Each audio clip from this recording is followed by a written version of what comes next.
Épître de Paul aux Philippiens, chapitre 1.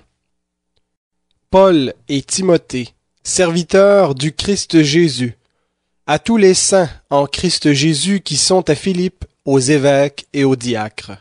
Que la grâce et la paix vous soient données de la part de Dieu notre Père et du Seigneur Jésus-Christ. Je rends grâce à mon Dieu toutes les fois que je me souviens de vous. Je ne cesse dans toutes mes prières pour vous tous de prier avec joie, à cause de la part que vous prenez à l'Évangile depuis le premier jour jusqu'à maintenant. Je suis persuadé que celui qui a commencé en vous une œuvre bonne en poursuivra l'achèvement jusqu'au jour du Christ Jésus.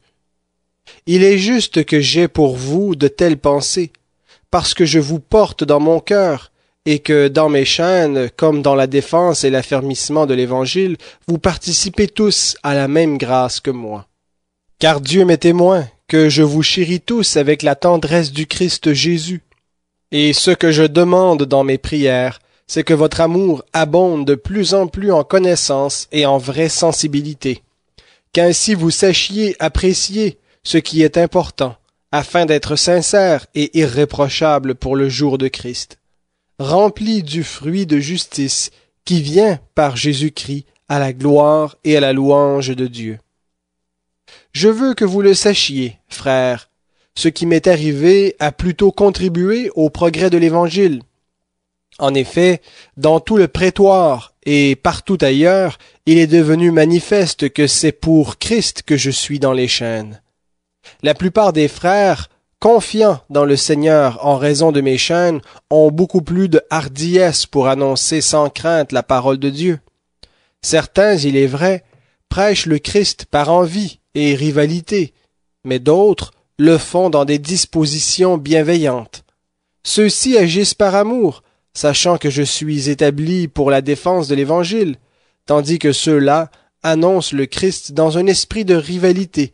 Leurs intentions ne sont pas pures, et ils pensent ajouter quelques tribulations à mes chaînes.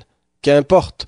De toute manière, que ce soit sous un faux prétexte, ou que ce soit en vérité, Christ est annoncé.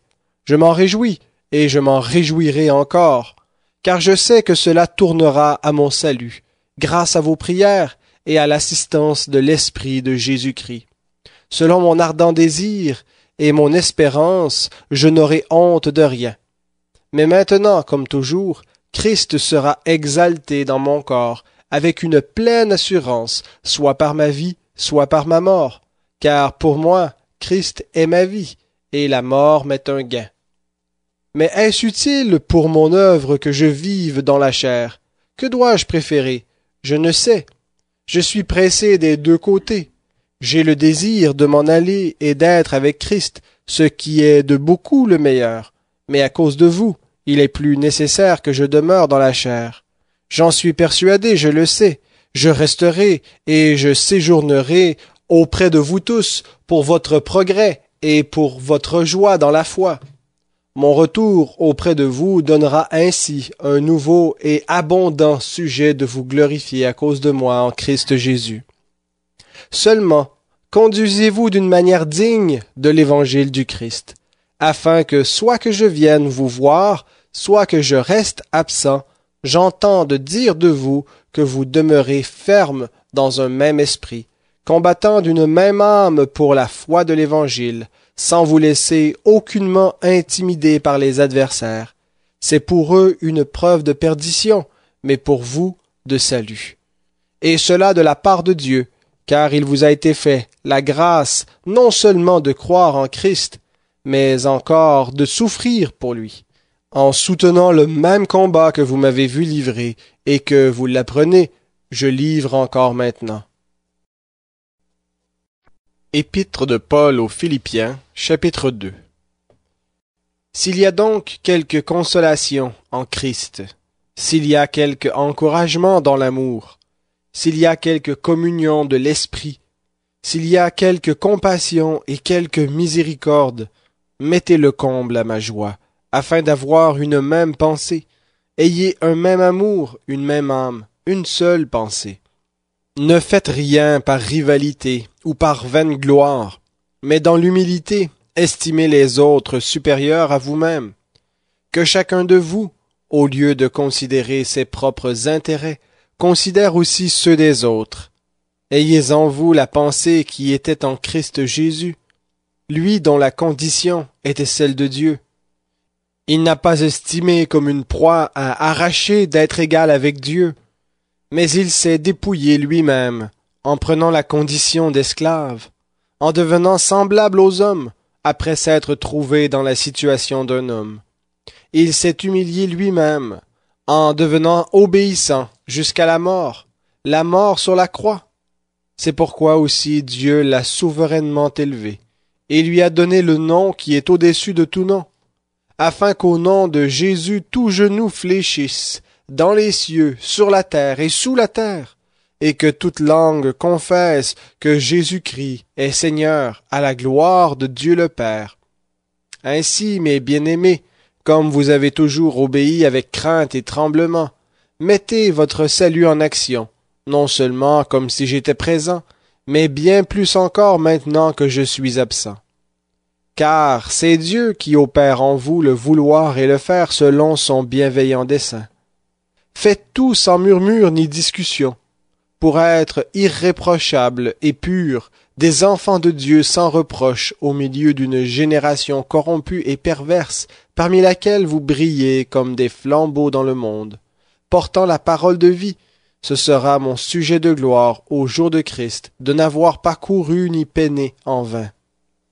Mais même si je sers de libation, en plus du sacrifice et de l'offrande de votre foi, je m'en réjouis, et je me réjouis avec vous tous. Vous aussi réjouissez-vous de même, et réjouissez-vous avec moi.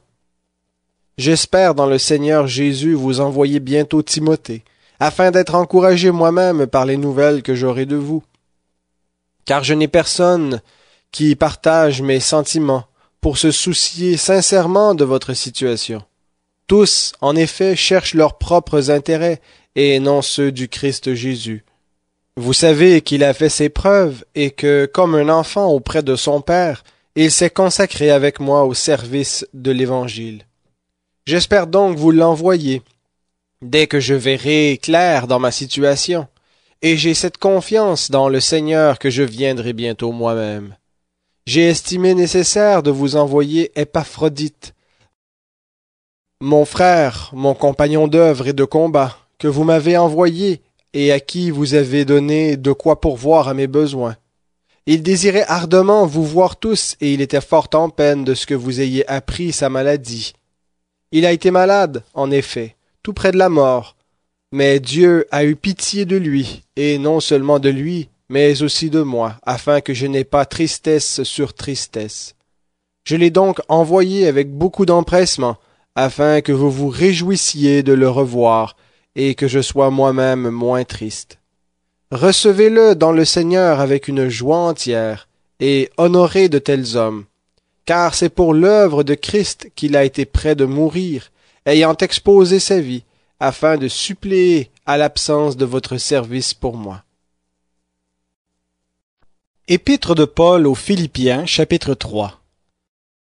Au reste, mes frères, réjouissez-vous dans le Seigneur. Je n'éprouve aucun ennui à vous écrire les mêmes choses, et pour vous c'est une sécurité. Prenez garde aux chiens, prenez garde aux mauvais ouvriers, prenez garde aux faux circoncis, car les vrais circoncis, c'est nous, qui rendons à Dieu notre culte par l'Esprit de Dieu, qui nous glorifions en Christ Jésus et qui ne mettons pas notre confiance dans la chair. Pourtant, moi-même, j'aurais sujet de mettre ma confiance dans la chair. Si d'autres croient pouvoir se confier en la chair, à plus forte raison moi, circoncis le 8e jour, de la race d'Israël, de la tribu de Benjamin, hébreu né d'hébreu, quant à la loi pharisien, quant aux zèles persécuteurs de l'Église, quant à la justice légale irréprochable. Mais ce qui était pour moi un gain, je l'ai considéré comme une perte à cause du Christ.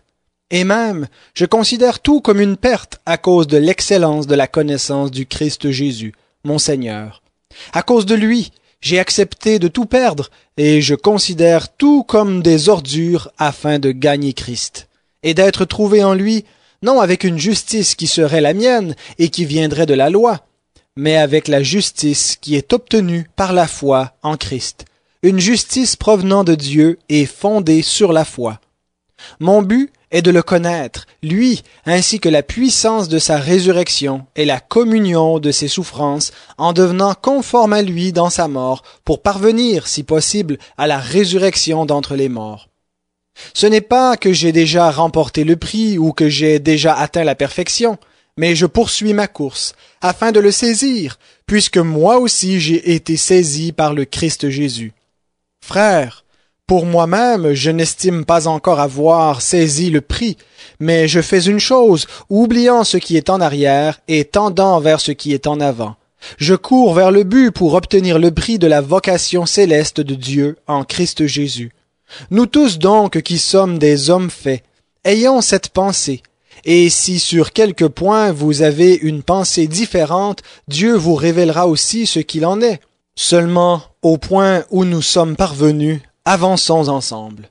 Soyez mes imitateurs, frères. Portez les regards sur ceux qui marchent selon le modèle que vous avez en nous. Il en est plusieurs qui marchent en ennemis de la croix du Christ. Je vous en ai souvent parlé, et j'en parle maintenant encore en pleurant. Leur fin, c'est la perdition. Leur Dieu, c'est leur vente. Ils mettent leur gloire dans ce qui fait leur honte. Ils ne pensent qu'aux choses de la terre. Pour nous, notre cité est dans les cieux. De là, nous attendons comme sauveur le Seigneur Jésus-Christ, qui transformera notre corps humilié en le rendant semblable à son corps glorieux par le pouvoir efficace qu'il a de s'assujettir toutes choses. Épître de Paul aux Philippiens, chapitre 4. C'est pourquoi, frères bien-aimés que je désire vivement revoir, ma joie et ma couronne, demeurez ainsi fermes dans le Seigneur, mes bien-aimés. J'exhorte Évodie et j'exhorte Syntyche à avoir une même pensée dans le Seigneur. Et toi aussi, fidèle collègue, oui, je te demande de les aider, elles qui ont combattu côte à côte avec moi pour l'Évangile, avec Clément et mes autres compagnons d'œuvre dont les noms sont écrits dans le livre de vie. Réjouissez-vous toujours dans le Seigneur. Je le répète, réjouissez-vous. Que votre douceur soit connue de tous les hommes, le Seigneur est proche. Ne vous inquiétez de rien, mais en toute chose, par la prière et la supplication, avec des actions de grâce, faites connaître à Dieu vos demandes. Et la paix de Dieu qui surpasse toute intelligence gardera vos cœurs et vos pensées en Christ Jésus. Au reste, frères, que tout ce qui est vrai, tout ce qui est honorable, tout ce qui est juste, tout ce qui est pur, tout ce qui est aimable, tout ce qui mérite l'approbation, ce qui est vertueux et digne de louange, soit l'objet de vos pensées. Ce que vous avez appris, reçu et entendu, et ce que vous avez vu en moi, pratiquez-le, et le Dieu de paix sera avec vous.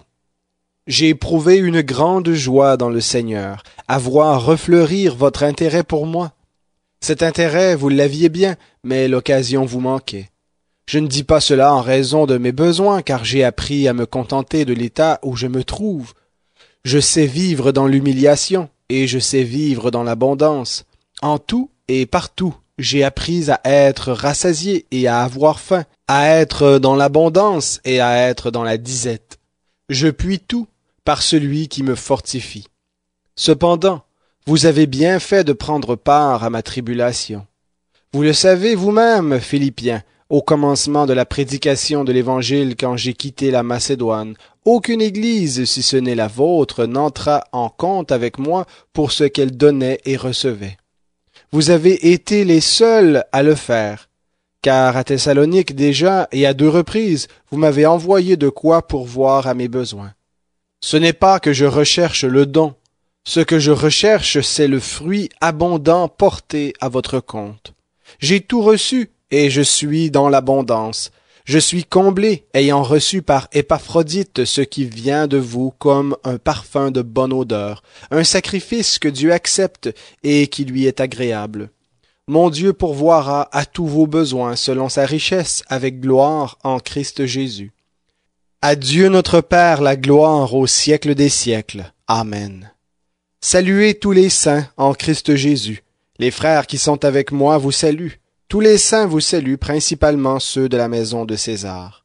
Que la grâce du Seigneur Jésus-Christ soit avec votre esprit.